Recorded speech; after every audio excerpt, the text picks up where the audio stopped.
What's up mga ka-LPG? This is Marion again of MS LPG Shop. So ayun, dumating na naman yung bagong deliver natin ng Fiesta Gas at Petron Gasul. So natapos na namin siyang tinimbang so far. Kompleto naman sa timbang lahat. So very good sa mga taga Petron Gasul dyan, ano? Sa staff ng Petron Gasul, kay Sir Erning, kay Sir Mike, kay Sir Toto, at saka kay Sir Mark. So ayun, kanina lang siya binaba. Bali 32 pieces na Fiesta Gas at 10 na Petron Gasul, 5 diesel pack at 5 De Roscas. So ito siya. Bali katatapos lang namin hugasan, may mga mangilan-ngilan pang natitira. Ayan yung rider natin, si Leo. Hugasan yung mga natitira pang tangke. Okay. So ayan, sa mga customers natin dyan, marami na po ulit tayong stocks ng Fiesta Gas at Petron Gasul. Ayan, tinimbang na namin sila lahat.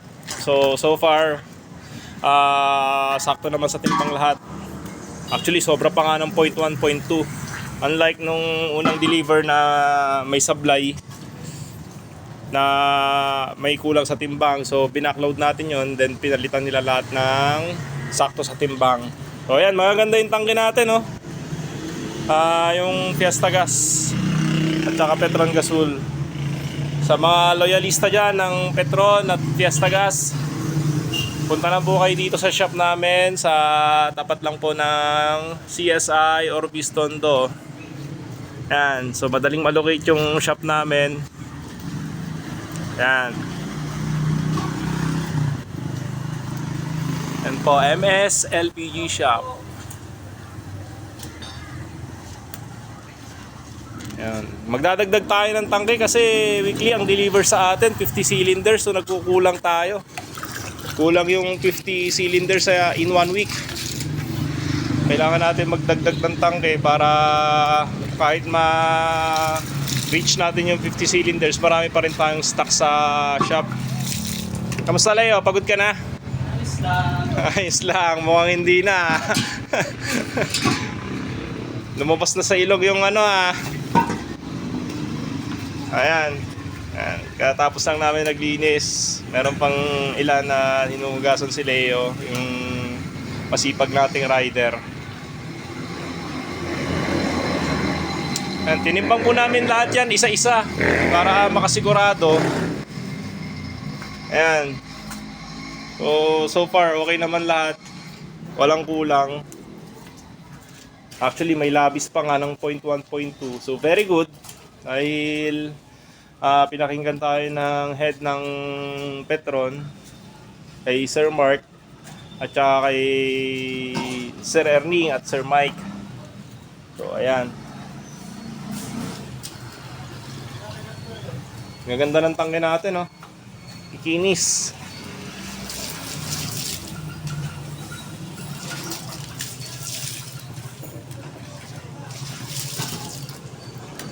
Kailangan timbangin kasi itong mga to, para at least mabisita ka man ni DOE, timbangin man isa-isa yung tangke, wala tayong magiging violation. Kasi ang violation yan, pagka underweight yung tangke mo, kahit na sabihin nating branded yan, 5,000 per tank ang violation pagka underweight.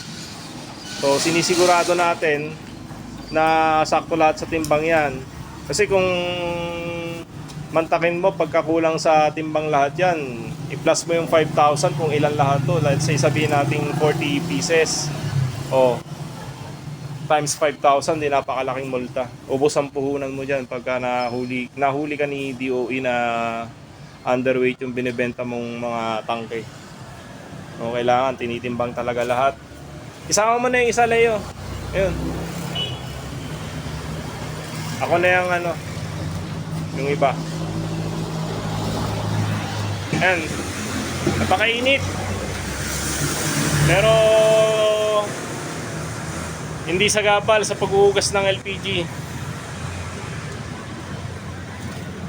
Ayan, tintimbangan natin, Calibrated yan ng ng munisipyo. So kailangan yung timbangan calibrated din kasi kapag hindi calibrated yan, may multa din yan sa DOE. Dalawa yung timbangan natin, pero ito yung ginagamit ko kasi ito calibrated to. Yung isa kasi analog yun, hindi yung calibrated, pero sakto naman din yun pagka ginamit pang timbang. Pero ito yung pinandi-display ko kasi. Ayan. Yung digital na timbangan na yan kasi calibrated yan. Diyan magbe-base si DOE. Once na mabisita ka, titimbangin nyo dyan lahat yung tangke mo. So kailangan pag tinimbang yan, sakto lahat sa timbang. Meron pala akong gustong i-share sa inyo mga ka-LPG about sa sa selyo ng ginagamit yung LPG. Isang tip para malaman ninyo na yung LPG na binibili ninyo kinargahan talaga sa tamang planta kasi may mga kasamaan tayo na na nagpapakarga ng mga tangke nila kahit hindi mismo yung may-ari ng planta yung tangke na kinakargahan nila. So bawal po 'yon. Kailangan kung ano yung brand ng tangke mo, doon mo papakargaan sa mismong nagmamay-ari ng planta. Like for example, itong Fiesta Gas, kailangan si Petron na magkakarga niyan ng laman yan. Hindi pwedeng kargaan yan ng ibang brand. And then at the same time, itong selyo, napaka-importante po ng selyo. Kasi itong selyo na to, dito tayo magbe-base kung kinargahan ba itong tangke na to sa mismong planta niya. So kung makikita nyo, ayan, yung selyo na yan, pagka iniskan nyo po yan, ang lalabas dyan is Petron Gasol. Ayan po, may nakasulat na rin na Petron Gasol dyan. Kasi ang iba, ginagawa nila, sasalpakan nila ng ibang selyo, LPG lang yung nakalagay, LPG. So bawal po yun. Kailangan kung ano yung brand ng tangke, siya din yung mismong selyo niya. Parang itong Fiesta Gas. Since yung Fiesta Gas ay pagmamay-ari ng Petron, kailangan yung selyo niya is Petron Gasol din.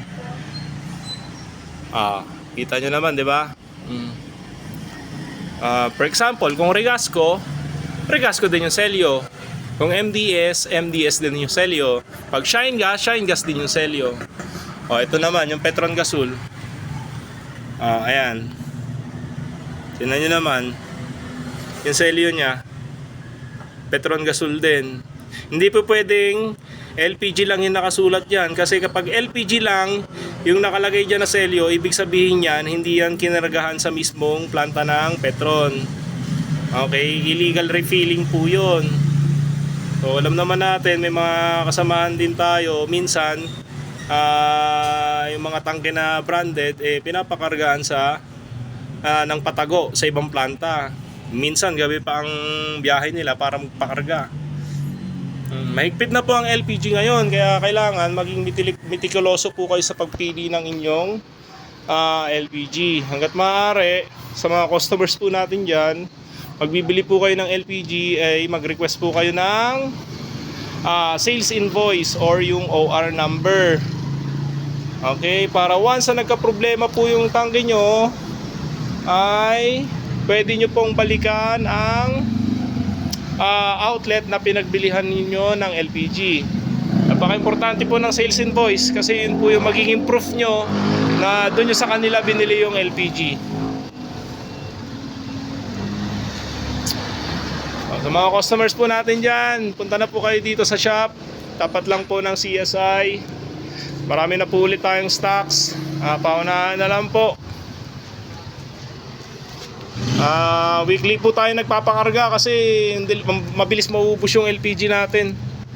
So hanggat marami pa, punta na lang po kayo dito. Mag-inquire lang po kayo sa amin. May contact number po kami. Nakapost po sa Facebook page. Kung gusto nyo po mag-inquire, search nyo lang po yung MS LPG Shop. May Facebook page po kami, sorry. So yung MS LPG Shop, pwede po kayo mag-message dyan, magtanong about sa LPG. Open naman po palagi yung Facebook page po namin. So yun lamang po mga suki at mga ka-LPG. Maraming salamat po ulit sa inyong lahat. Again, this is Marion of MS LPG Shop.